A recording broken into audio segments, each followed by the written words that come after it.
Okay, David, and it's David Stout, and I saw on your Facebook page you are a professor at UNT. Is that University of North Texas? I've forgotten what it's called.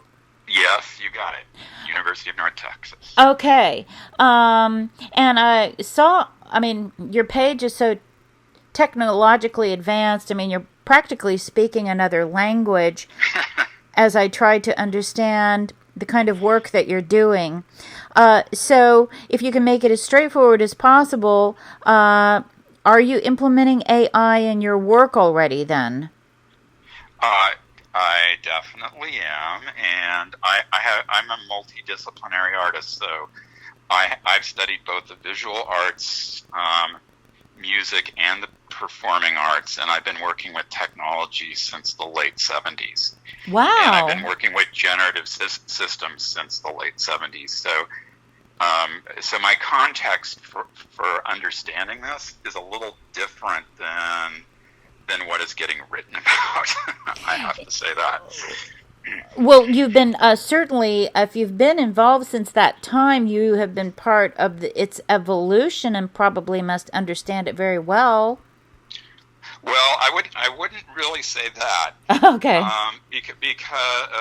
because the kind of technology that is required to do this, which is massive servers and teams of people training the AIs. This is being done. This has been being bankrolled by the tech companies and startup companies in the tech industry.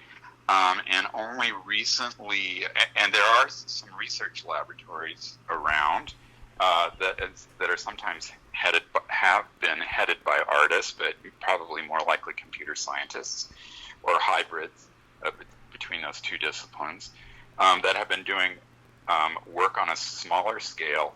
But this thing that has happened in the last, and I'm not really quite clear. Um, uh, Well, on who was first, on which company was first, but really the masses being introduced to the masses has really been less than a year. So it really hasn't been something that most people, including myself, had easy access to before very recently. is it the usual suspects, Google, Facebook, etc.? Yeah, they're working on it, but one of the companies two of the companies to look at the moment, they weren't necessarily the first. Is Midjourney is the name of one, Uh huh. and the other one is Stable Diffusion. And Midjourney has more of a commercial model, and Stable Diffusion is more of a open source company. But the leaders, the CEOs of those two companies, definitely are visionaries and kind of have some sense of what it is they're about with introducing this. Okay. Since everything is going online, I can see how the applications of these of AI is going to be really heavily employed. I would imagine. How do you employ it? Can you give some specific examples?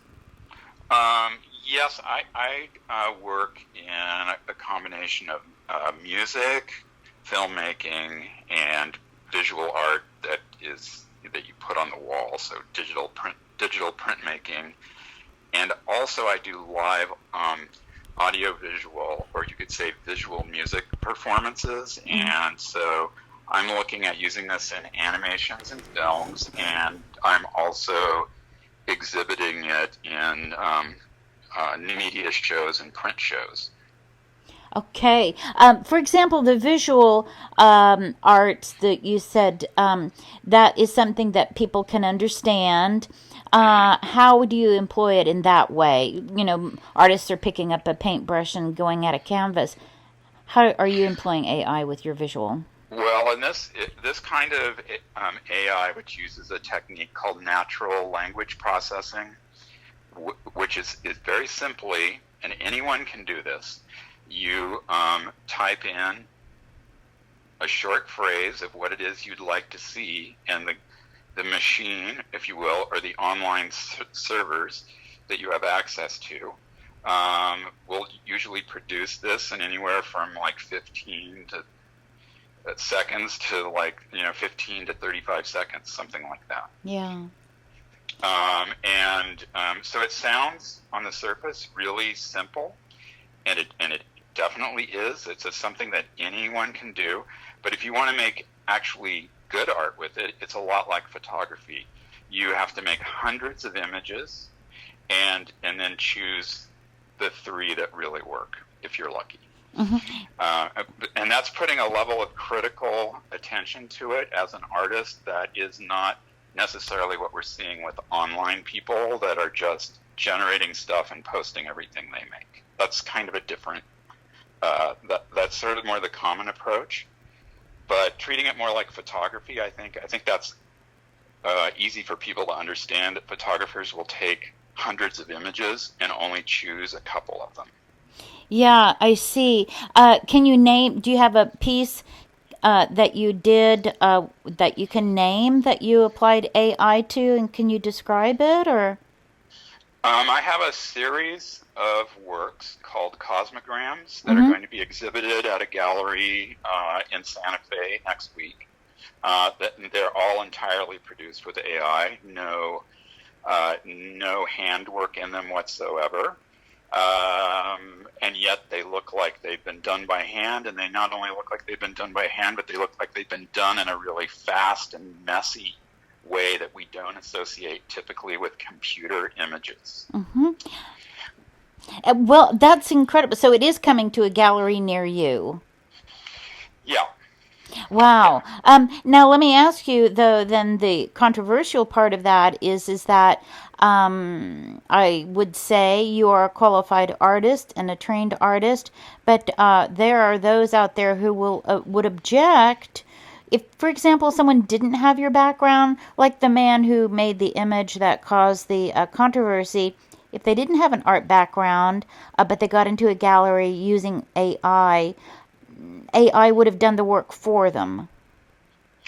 Yeah, I would completely push back on that idea that it did the work for them, because to come up with and first of all, that image in my mind, wasn't particularly interesting, and I can instantly tell that it was produced with an AI. Yeah. But we also have to understand that was done in a state fair. I grew up in a rural place. When I was a little kid, I exhibited at the county fair, so I kind of know what that context is. Yeah. And so the AI technology is super impressive. It can produce things that look like, a Renaissance painting. Usually it has a few glitches in it or something that have to be dealt with, but it is capable of doing that. But to really make good work with it, one has to persevere with, as I said, doing multiple renders of an idea. You have to be prepared to put in a text prompt and then slowly change that text prompt 20 times to refine it. And if you're a trained artist, it means that you can draw upon the history of photography, the history of painting, the history of performance art. If you have a technical understanding, you can draw on various kinds of processes. Perhaps you're a filmmaker or a designer. You can talk about the lenses you're employing, etc., because it's simulating all this. Mm-hmm. So obviously, if you have the knowledge that artists have, it's quite a different thing than the knowledge that a layperson has. Yeah. And so I absolutely think there is a skill, and that we will see with artists using this, that some of the work that comes out of AI is really good, and some of it is not so good. And it's very much, where I would push back on this is the idea that art happens in an artist's hands, and that's only partially true. Where the work really happens is in the artist's mind, and this is a much more direct connection, if you will, from mind to image. Now, not all artists would agree with me on that, and I'm not at all suggesting that it isn't. important to have a physical relationship to art making. That is also really important, but it isn't required. And that's where the controversy is that many people see art as just a demonstration of technical manual skill, and it isn't. It's a demonstration of conceptual imagination, and that's why this doesn't threaten me, but it is at the same time. It's threatening, especially for illustrators, designers. I've seen some fascinating things people have done with using this as fashion design illustration, shoe design illustration, comic books. I mean, it's only been out for a short time, and it's already being explored in so many ways. It's very exciting. Yeah. Well, the thing I see differently is that AI applied to medicine, for example, is for the benefit of the patient. It's not a matter of talent. AI applied to engineering, improves the bridge. AI applied to mathematics or those things where talent isn't the point, but doing calculations, getting a good result is. So I guess that's where the controversy comes from, is that art is supposed to be a natural born talent. Well, I would also push back on that art is in part that, but one perseveres and studies, and you can go from 0 to 100 over time. You can become quite a good artist if you dedicate your life to it, whether you were viewed as being talented or not as a child. But that's a separate issue. I guess where I would stand very firm is that this does take talent. It absolutely takes talent. And we have to develop a new level of sophistication in our ability to look at art and to understand what the medium is, to see where the artist's talent and the machine's incredible abilities, what the distinction is between those two things. And we aren't really quite there yet, because this is so new, and it's the technology in the short time I've been working with it has improved immensely. Wow. And so I think if you look into the I'm going to forget his name, but the CEO of Stable Diffusion clearly says that they're working on filmmaking and sound as well. Yeah. So this is being done in the realm of music, and it's going to, we've entered the age of simulation, where computers can generate a synthetic pop star. The music can be all written by algorithms, and everything about it is computer generated. But it's very important to understand is that human beings made the computers, came up with the concepts to guide all of this. And so it isn't really a machine versus humanity. It's about humanity augmenting their capacity with machines. Okay. And there's very much creativity involved in that, even though that it also requires math and science and visual understanding. Yeah. Okay, that's I think that's important, because people do worry. So it seems like it's sort of an infinite tool, a tool that supplies, and there's an infinity involved in how far you can go with it. It's vast. It's vast because we're talking about the entire of having a machine that can simulate or pull from the entire history of human culture.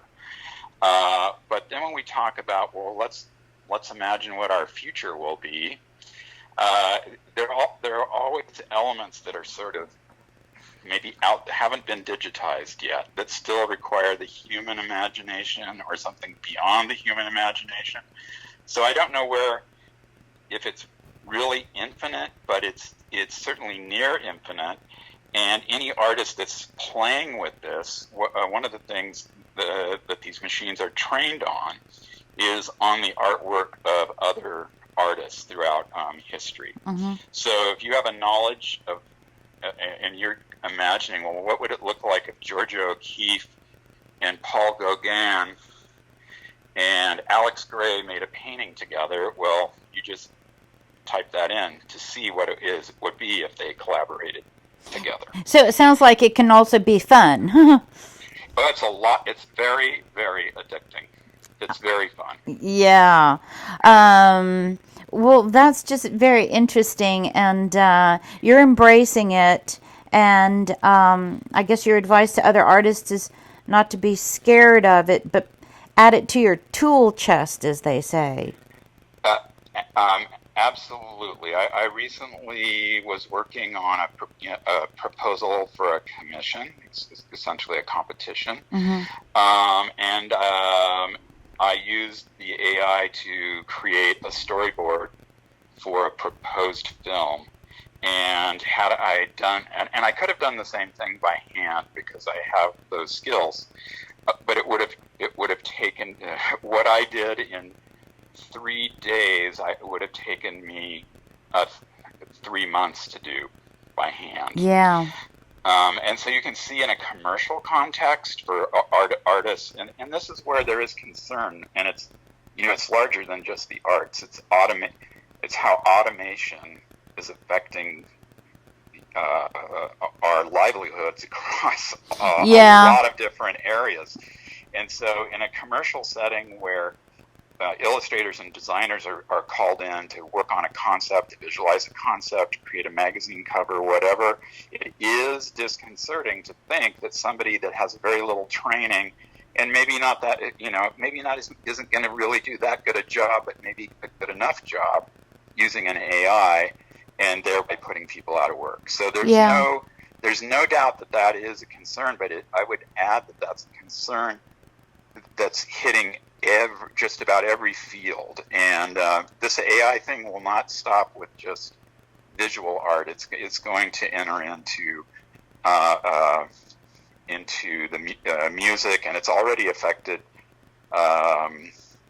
literary disciplines, because these bots can write pretty well. So, I'm a college professor, and the question is, when a student can sit down and generate their art, their music, their term papers, all with AIs, where does that leave us? Now, we can throw our hands up in the air and go, oh, it's game over. I don't think it's game over, but we have to work with it, and we have to make determinations about how what we're going to let students do and how we're going to empower them, and yet not have just rampant cheating, if you will. So it's a big question. Yeah, exactly. Singularity, is that word meaning when the two meld together, humans and computers meld as one? Well, the singularity really is this concept. I'm going to forget the guy, the person who came up originally with the concept, but it's the moment when machines become self-aware. Oh, I see. And so it's being there's some discussion of this being the moment within visual arts where the machine has reached a certain singularity. It was written about in an article that I read recently, and I think that is, well, we can debate whether that's really true. It probably is not true, but it's provocative. But there's a truth. There is a truth in it. Yeah. Because this machine is that powerful. Wow. Well, I'm